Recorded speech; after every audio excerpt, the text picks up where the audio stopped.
Hello and welcome to Cocoknits. I'm going to show you how I do an I-cord cast on. This is my Mercedes vest, and you have to do an I-cord cast on each underarm. So you're knitting down, and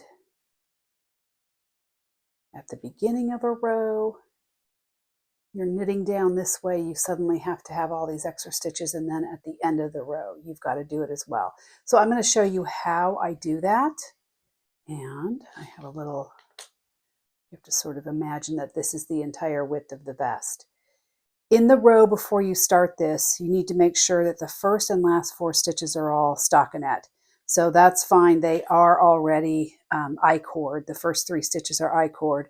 That stitch in there was a purl, and so I'm going to turn it into a knit when I knit this last, or when I work this last row, so that I'm ready for the I-cord cast on. It uses the lifted increases. So the knit through the right loop and knit through the left loop. So that stitch that was a knit on the wrong side, I'm going to purl it. Leave the marker in place.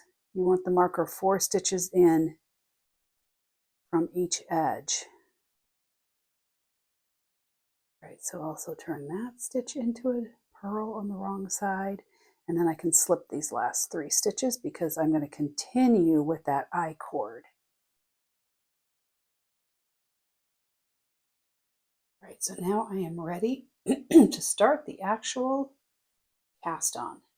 So you want to have your marker placed 4 stitches in, and you're going to knit the first 3 stitches as your I-cord, and then we're going to increase into that 4th stitch. But first, because it's going to be a KLL, we're going to knit that stitch first and then work a left lifted increase, or a KLL.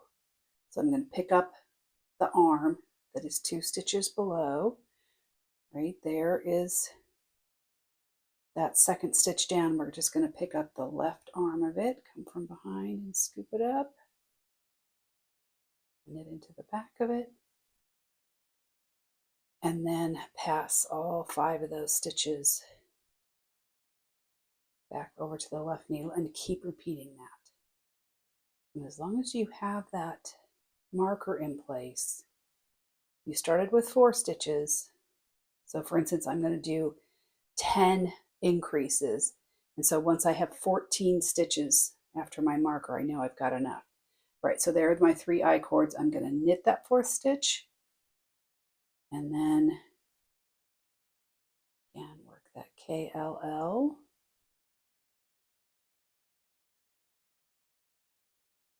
And pass all 5 stitches back to the left needle. Keep repeating.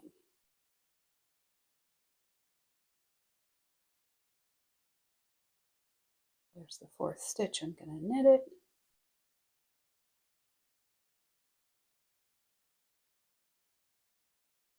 Knit through the left loop. Pass the stitches back over. So there are my newly cast on stitches.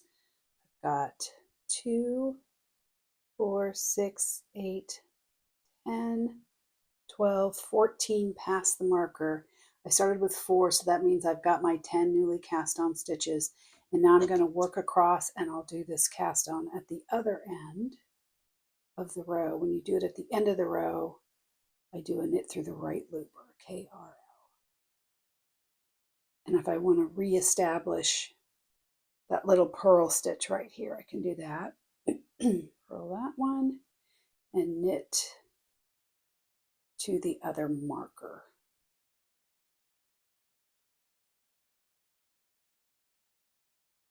Right, so I knitted across and I removed that marker from where it was as I worked across, because it didn't need to be there anymore. That was just to count my stitches. All right, so here I am at the 2nd marker. I'm going to slip the marker, and now I'm going to do a knit through the right loop on the 4th stitch. Then knit the stitch and the 3 I-cord stitches. And then I'm just going to slip 4 of those 5 stitches back over to the left needle.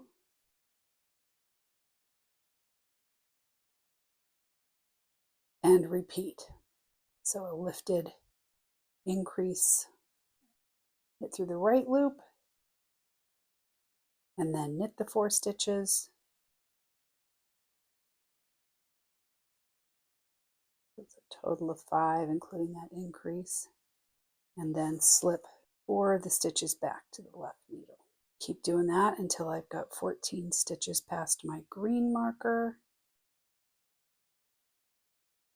Time.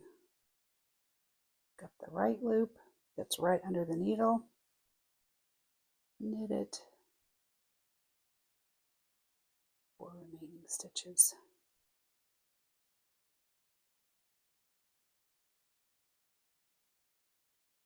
So now I've got 14 to the left of my marker, so I know I've got everything cast on.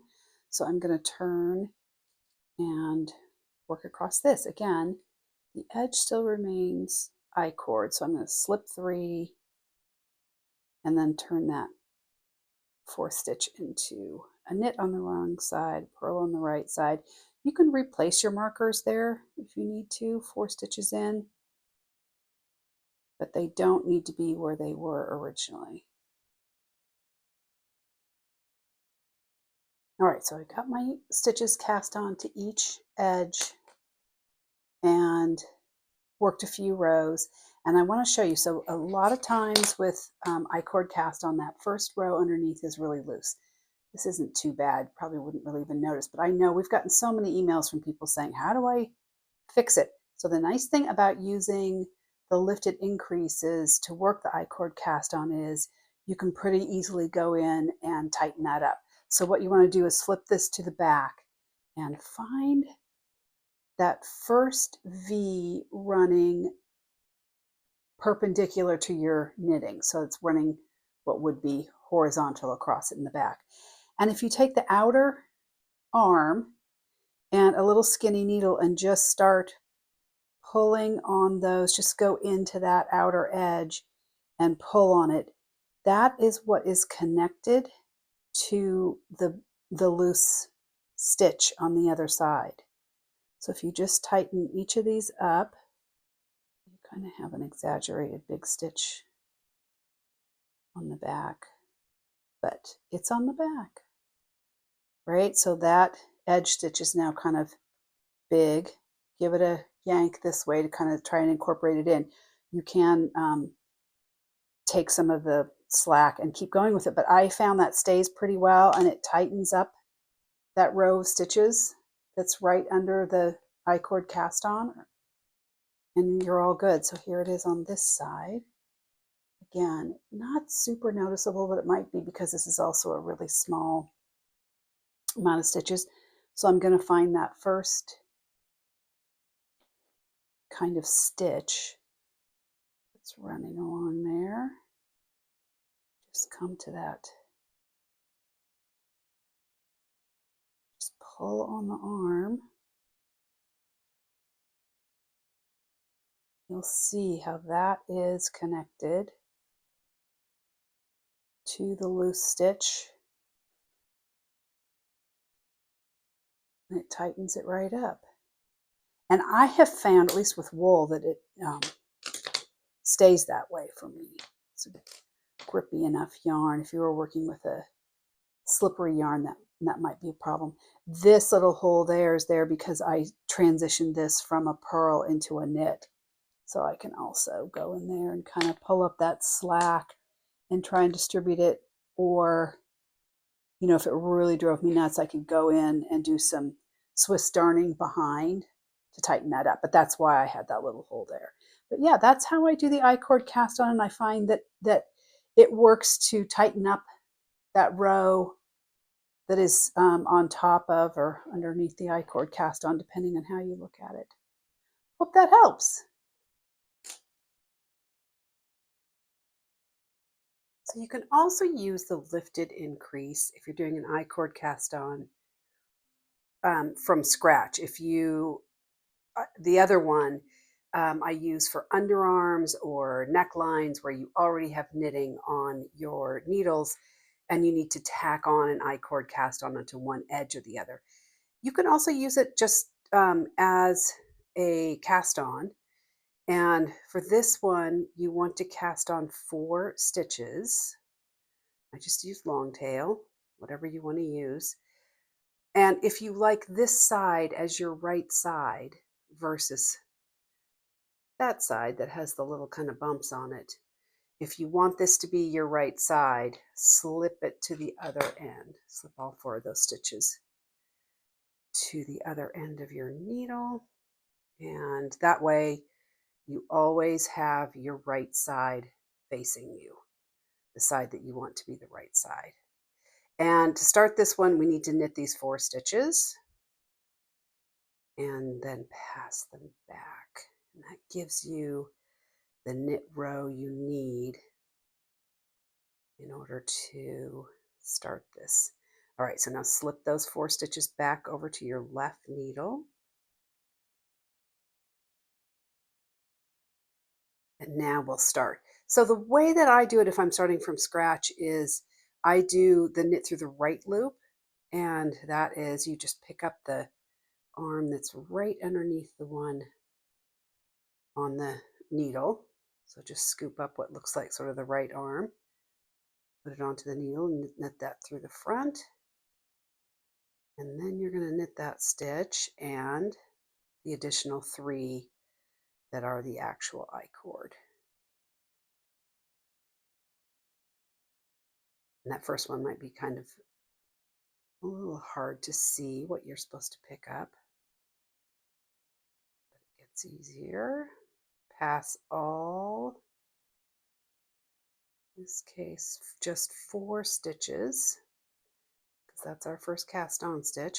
So pass 4 stitches back to the left needle. Again, you're going to pick up that right arm that's of the V that's right under the needle, put it up on the needle and knit it, and then knit 4 stitches. Just keep repeating that. And you don't pass all the stitches back over to the left needle, just the 4. It's always just 4 stitches you're going to pass back over.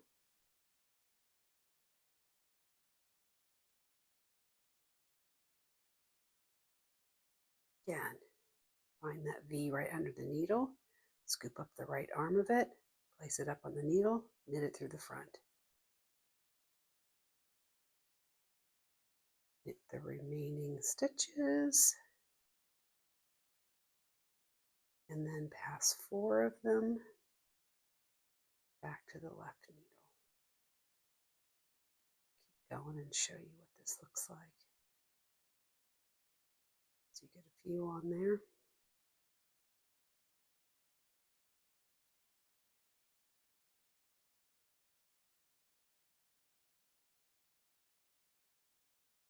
So there I am with more stitches cast on.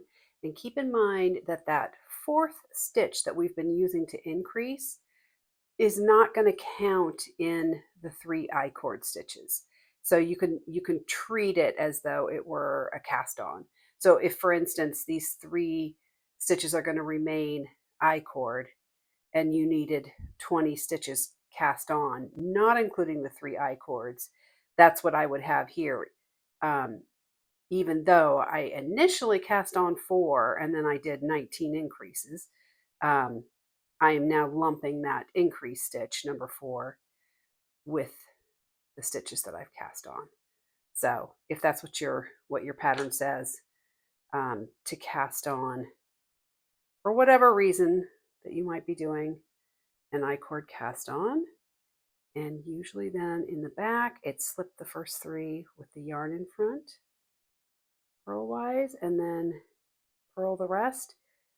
I'll show you what this looks like after I have a couple rows on it. So here it is with a few rows on top of it.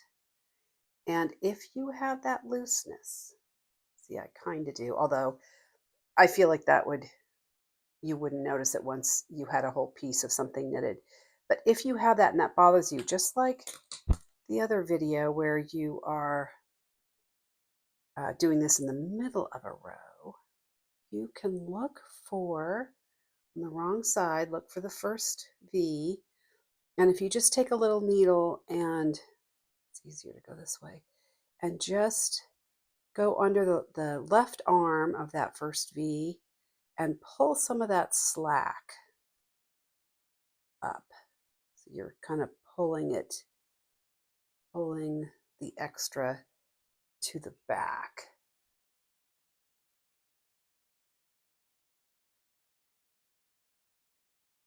Show you what that looks like on the front.